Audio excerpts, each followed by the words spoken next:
Hey guys, assalamualaikum and welcome again sa Summer TV. So pag-uusapan natin ngayon ay kung paano tayo mag-cash in ng pera from Western Union to Gcash. So for example, meron tayong kamag-anak na nagpadala ng pera from abroad. So sa Western pinadala. So paano ba natin siya i-cash in gamit ang ating Gcash account nang hindi na tayo pumupunta dun sa center ng Western Union. So madali lang. I-open lang natin itong Gcash natin. So, dapat naka-register tayo ng ating number dito sa Gcash and then approve yung ating Gcash account. Okay, so i-open lang natin. So, ito yung steps kung paano mag-cash in ng pera from Western Union to Gcash. Okay, so wait lang natin. Okay, so ayan, mag-login lang tayo through biometrics. Okay, so ayan. So ngayon, ang next na gagawin natin, dito tayo sa cash in.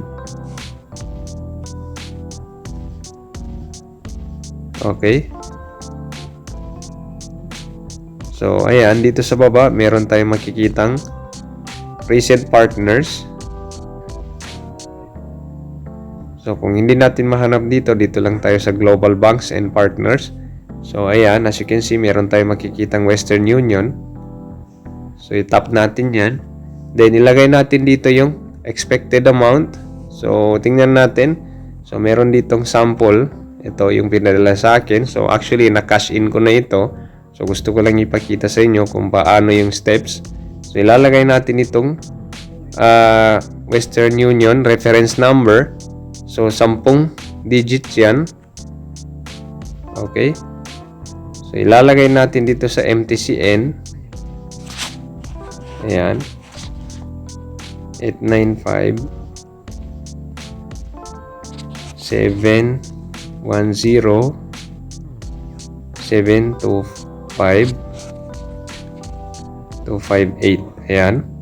So, check lang natin ulit. Then, yung expected amount is 9,324. 9,324. Ayan.